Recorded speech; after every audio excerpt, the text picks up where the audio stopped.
You're not meant to live out your faith by yourself.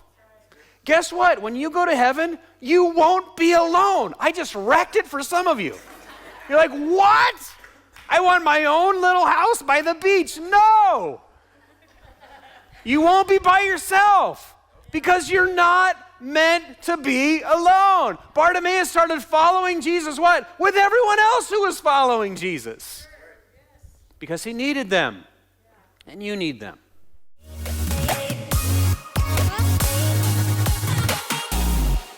All right, everyone close your eyes.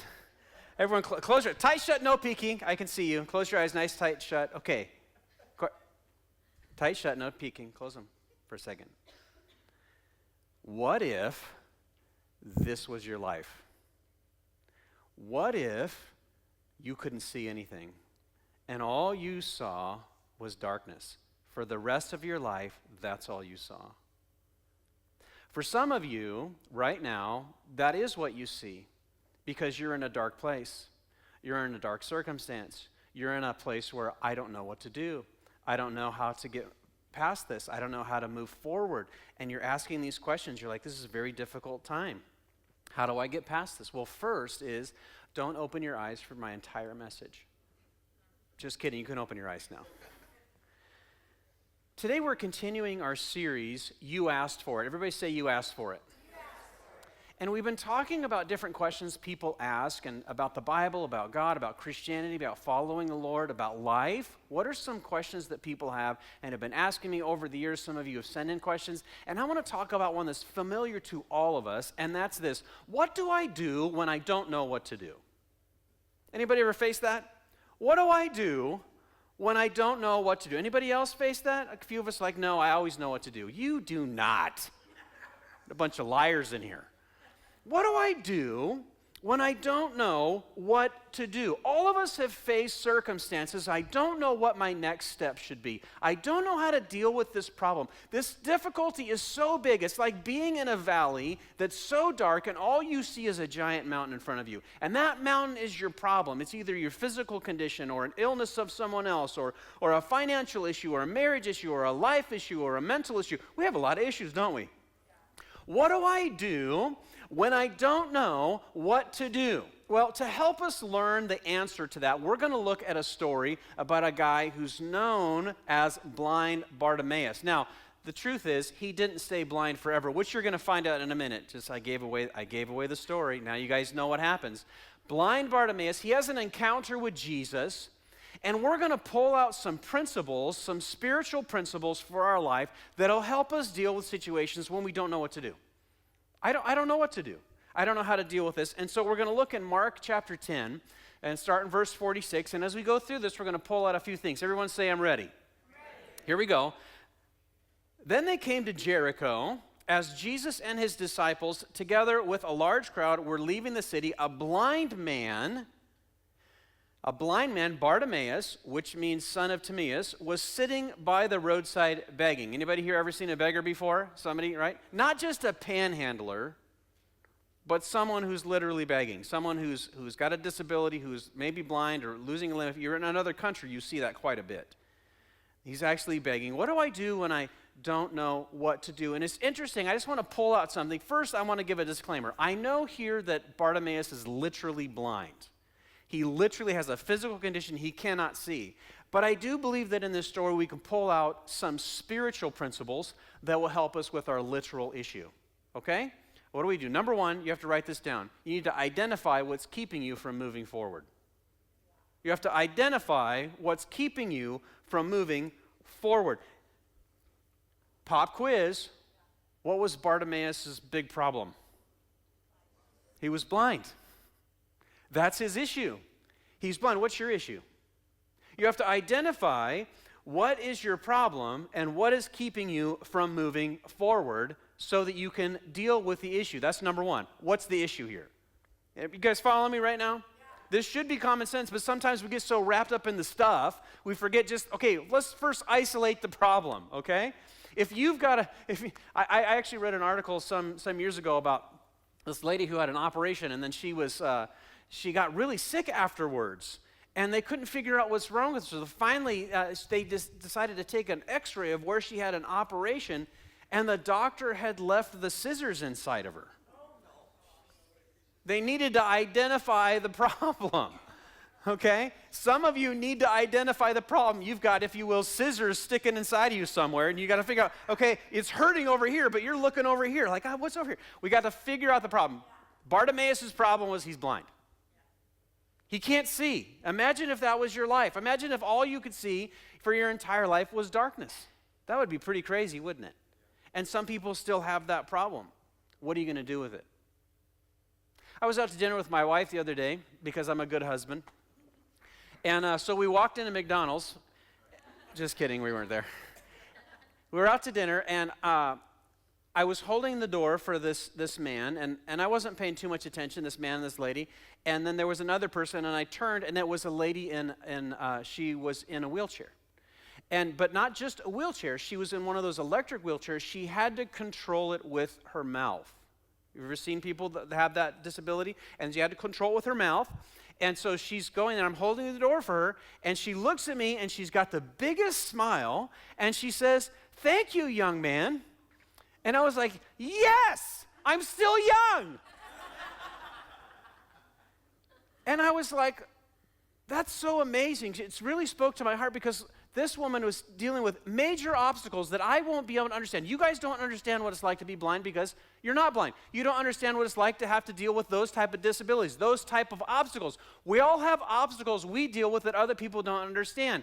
But here's the issue. This lady, what's so awesome, is that she didn't let the obstacle keep her down.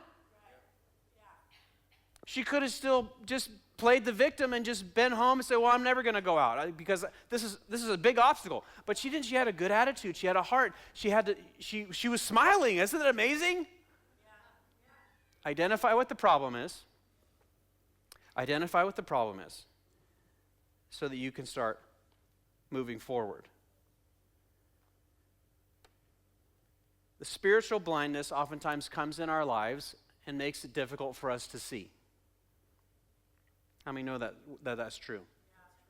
The spiritual blindness, because spiritual blindness comes for many reasons. Because of our sin.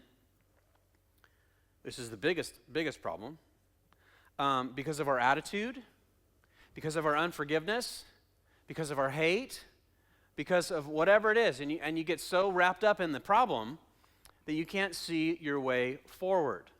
Watch what Bartimaeus does next. In Mark chapter 10, verse 47, it says, when he heard, who's that? Bartimaeus, when he heard that it was Jesus coming by, Jesus of Nazareth, he began to shout. Everyone say shout.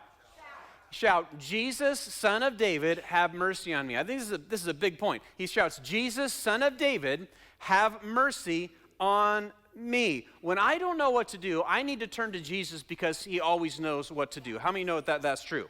When I don't know what to do, I need to turn to Jesus because he always knows what to do. And that's exactly what Bartimaeus does because he shouts to Jesus. So what do we learn from that?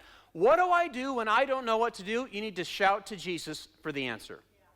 It seems like just simple common sense, doesn't it? But you know what I find with us most of the time is that we don't shout to Jesus for the answer, we complain. Anybody? I spend more time complaining about my problem than I do shouting to Jesus for the answer. Can I get a witness? You know it's true because you complain to me.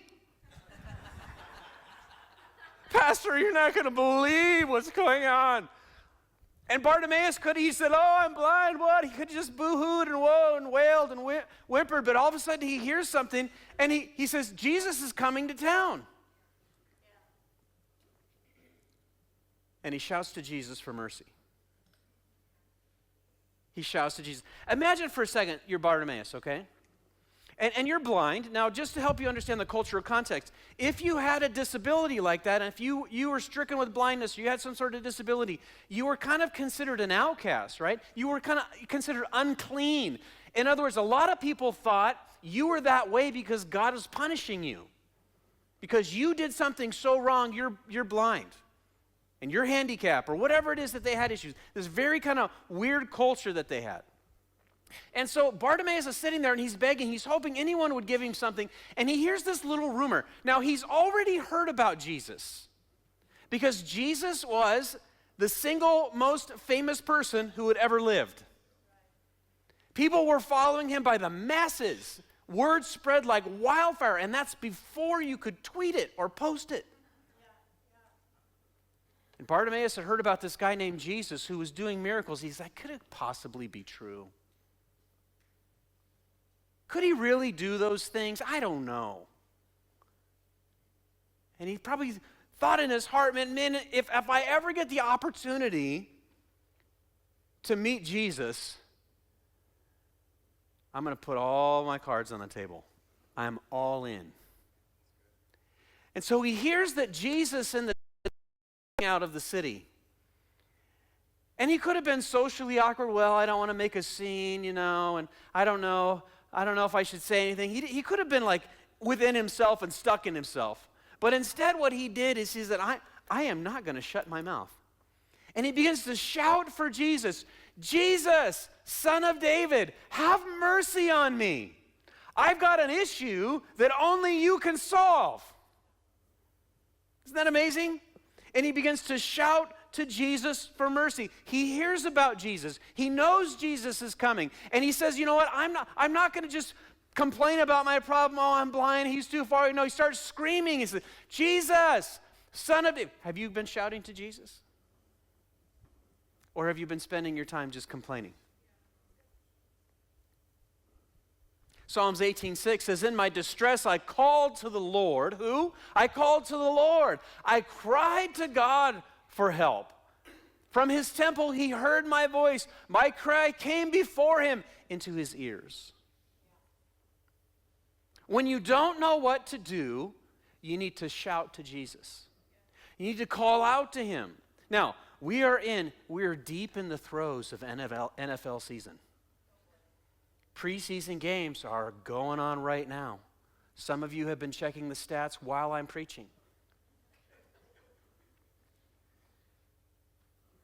And what's amazing is over the next couple of months, over 18 million people will go to stadiums across the United States and will shout for their team. Now, I'm not saying that's wrong. They should have a good time. They'll shout, go! Make the pass. You idiot ref. They'll shout. They'll scream. Even for the Raiders. It's amazing. And they never win. 18 million people will be screaming for their team. When's the last time you shouted for Jesus? Jesus. Son of David, Bartimaeus says. I've identified my problem and I've heard you're coming by. Show mercy on me. Isn't it amazing how excited we get for things of this world and we are lackluster when it comes to Jesus sometimes? When you don't know what to do, you need to shout to Jesus. Shout to Jesus for the win. I think there's power in this. The Bible's covered with verses about shouting to the Lord. I'm not saying you need to be ridiculous. I'm not saying you need to be out of hand. But there's this heart in it, right? That says, man, God, I need you. Jesus, I'm calling to you. And would you just hear me? Would you turn your ear towards me and listen? I've got an issue. I don't know what to do here. And I'm calling to the one who knows what to do. Watch what happens next. Verse 48. Many rebuked him and told him to be quiet. Everyone say, be quiet. Be quiet. But he shouted all the more, Son of David, have mercy on me. What can we learn from this? When I don't know what to do, what do I do? And I want you to write this down. When you don't know what to do, expect opposition and shout louder. I like this point. Everyone say, expect opposition. When Laura and I first moved from Oregon to California, we were very young, very newly married. And I was going to go into the ministry and go to Bible college. I got a lot of opposition from my family. A lot of opposition. Like it was awkward for probably a couple of years. When we moved out of Poway and we came here to start Fusion Christian Church, we got a lot of opposition. You know, whenever you decide to do something for the Lord, whenever you decide to make a godly change in your life, you're going to face opposition. And it doesn't necessarily come from just family. It comes from people around you. It could come from your own mind and your own heart. It definitely comes from the enemy. You're going to face opposition. Here's a blind man. Could you imagine the crowd? Here's a blind man who desperately wants to be healed. I've got an issue, and I've heard about a man named Jesus who can help me. And he starts shouting out to him, and the people around, hey, you just shut your mouth. You just be quiet. We don't want to hear from you right now. Right? Could you imagine? Whenever you want to make a godly change in your life, you're going to face opposition. Bartimaeus is facing opposition. Some of you want to make a godly change in your life. Some of you want to make steps forward. Some of you have a heart say, man, I don't want to live like this anymore. I don't like this blindness, this issue in my life. I need to get it off of me. You need to rise above the noise. Did you hear me? You need to rise above the noise, the things the enemy might tell you, the things he might make you believe, the things you've been believing about yourself, the hindrances that you've got going on in your life, and you say, you know what? Even though they tell me to be quiet, I'm going to shout even louder. In other words, I'm going to press forward into God even more than ever before. Really good. What do I do when I don't know what to do? I shout even louder. And I always find it funny when people are like, they face opposition, they face a struggle, they face a difficulty, like it's a surprise. You know what's a surprise? Winning the lottery. That's a surprise. Right? Yeah. What else is a surprise? You know, your kid's telling you, hey, we're going to have another baby, you're going to have another grandbaby. That's a surprise. No one's told me that, by the way. You're going to come after church and say, who's having a baby? No one's told me that. People remembering it's my birthday. That's a surprise. March 14th, by the way. Why are we surprised when we face troubles? Why are we surprised when we face opposition? Why are we surprised when we face difficulties? Why? Jesus said in this life you will have trouble. But he said, take heart, I've overcome. Who's overcome? Jesus has overcome. So I shout even louder to the one who has already overcome because my win can only come from him. You've got to rise above the noise. It's not the volume, by the way. It's the who I'm shouting to. It's the who you're shouting to. Don't stop shouting to God. Philippians 3, Paul gives us his attitude. He says, but one thing I do in regards to facing opposition, he goes, forgetting what's behind me and straining toward what is ahead, I press on toward the goal to win the prize. Everyone say, I press on. I press on toward the goal to win the prize for which God has called me heavenward in Christ Jesus. So things didn't work out so well in your past. Anybody? Things didn't quite go the way you thought they would. Things maybe aren't quite going the way you thought they would. You made some mistakes. You've got some hurts. You've got some pains. I'm not trying to make light of those things. You've got some wounds that you're still licking, that you're still leaving open, that you should let God stitch shut, by the way. And you've got these things that are keeping you from moving forward, and the devil would like nothing more than for you to say it's too hard. The devil would like nothing more, the enemy would like nothing more for you to say it's too difficult. The enemy would have liked nothing more than for Bartimaeus to keep his mouth shut and not have a miracle for us to read about in the Bible. He would have liked nothing more to say, no, you just stay blind. That's your destiny. That's your plan. That's all God has for you is that blindness. You're just going to be a beggar for the rest of your life, Bartimaeus. And Bartimaeus says, no, I don't think that's all that God has for me. And so you've got baggage.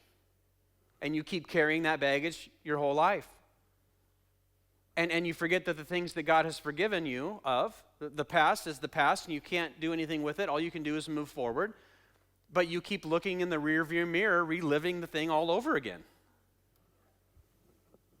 Anybody here got spiritual rearview mirror syndrome? Like, man, I can't believe I did that. And you just keep living, and then you live in this loathing and this shame.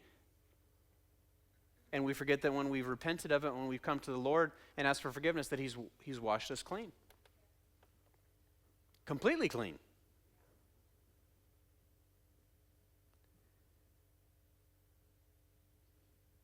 I love this whole idea of Bartimaeus coming to the Lord and he's like, okay, I'm facing opposition, but I'm not going to let it keep me down. I'm not going to let the opposition keep me from all that God has for me. And maybe you have opposition in your mind. Maybe you have opposition in your heart. You're like, oh no, God's never going to do anything with me. God's never going to use me. If you knew who I was, you would walk in here every Sunday and go, I cannot believe that guy's the pastor. Anybody else? Because God works miracles. God does great things. Some people aren't going to like the changes that you're making. It will be inconvenient for them. They'll tell you, stop talking about your Jesus stuff. I don't want to hear about that kind of stuff. There'll be opposition. You know what you do? You just shout all the louder. What do I do when I don't know what to do? Watch what happens next, verse 49. Jesus stopped. Everyone say stopped. And said, call him. So they called to the blind man, cheer up, on your feet, he's calling you. Throwing his cloak aside, he jumped to his feet and he came to Jesus. What do I do when I don't know what to do? Well, write this down. You need to get on your feet and move toward Jesus. Get on your feet and move toward Jesus. I just want to I'm hoping that I can help us understand the context here, the magnitude of what's going on. I want you to focus on this whole idea that Jesus stopped.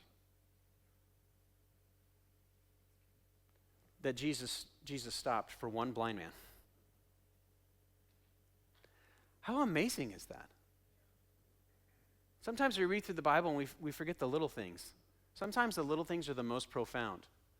The creator of the universe stopped for one blind man. He's hearing the call for mercy. He's hearing the call for change. He's hearing the call for a miracle. And the great I am stops and says, call him. He stopped. Here's what you need to understand, is that Jesus stopped for you on the cross. Jesus stopped for you in the grave. Jesus stopped for you when he rose from the dead. Why? Because he heard the call of mercy. And he says, listen, I hear you calling me, and I want you to know that you have my full attention. Jesus stopped. And sometimes we get so wrapped up, we think God's too busy. Oh, God's not going to answer. Oh, God's not going to do this thing. And Jesus stopped for one blind man. Isn't it amazing how much God loves each and every one of us individually, that he would stop and give us his attention? Isn't that amazing? And then that means that when he does, we have to get up and we have to move toward him. Now, I know that some of you sit here and you know about Jesus, but are you moving toward him? So you can sit and know about Jesus all day long, but are you moving toward him? Are you doing the things that you need to do to grow in a relationship with him? Say, I need to get closer to Jesus. Bartimaeus could have sat there and he could have been like, oh no, I can't do this. I'm too blind and I've just got too many things going on in my life. I've got too much going on, and I've just got all this struggle happening and I just think this is too difficult. I don't know what I'm going to do. And he could have played the victim. I'm going to help some of you right now. As long as you live with a victim mindset, you will not find a place of freedom. If you continue to be the victim, you will not find freedom. That mindset will just keep you stuck. But Bartimaeus didn't do that. You know what he did? He jumped up. The blind man jumped up and threw off his cloak. Why did he throw off his cloak? Because it was a beggar's cloak.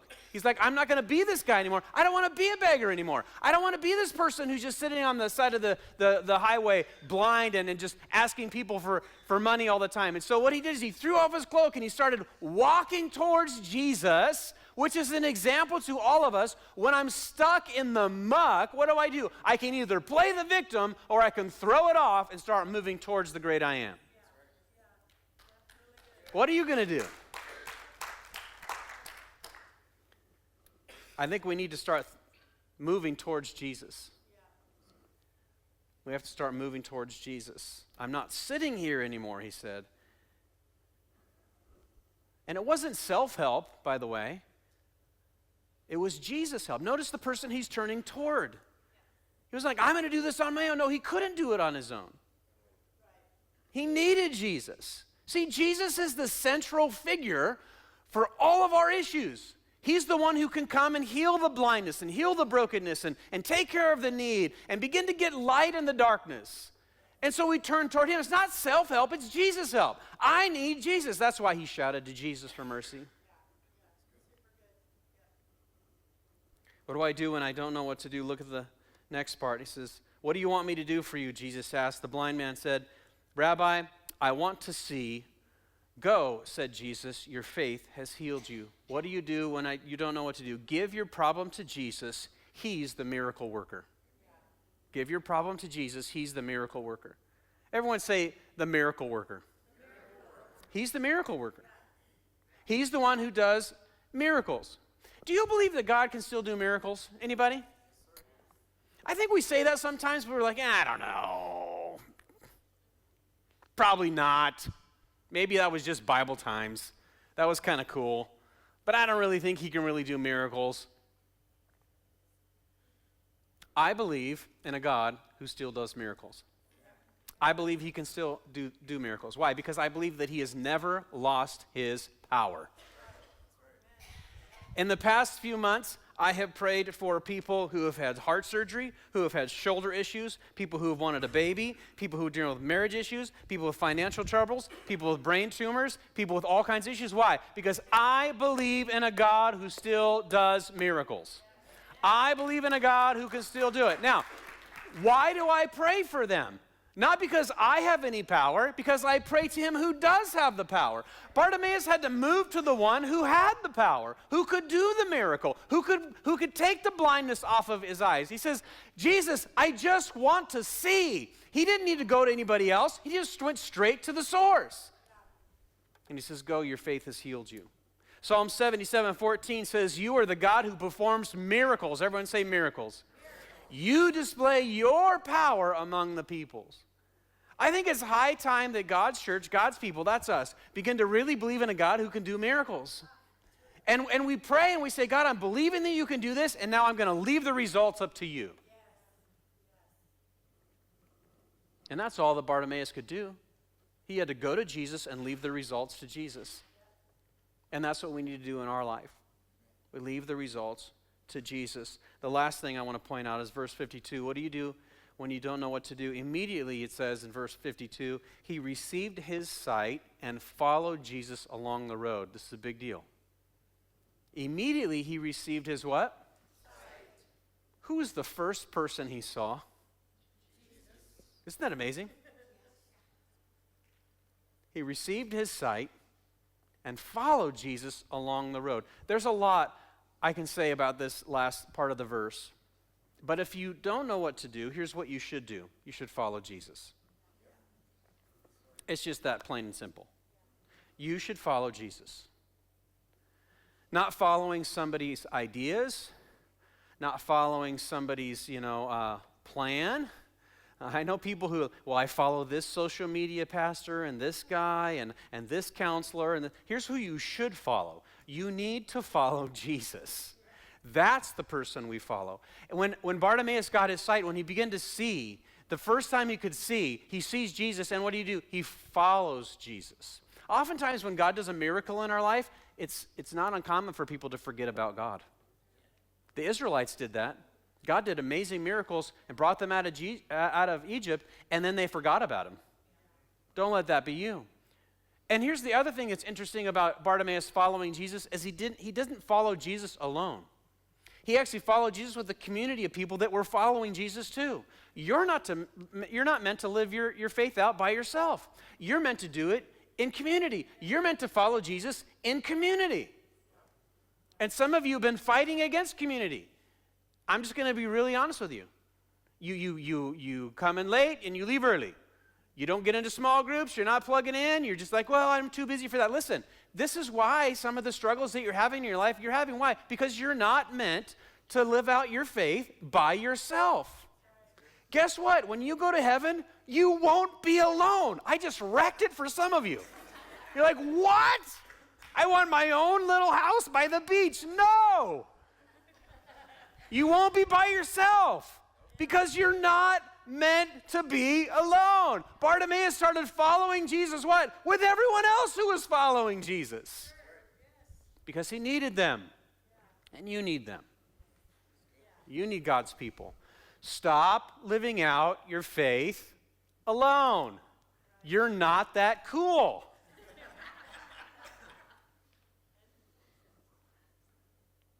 You're not. Neither am I. We need God's people. We need God's house.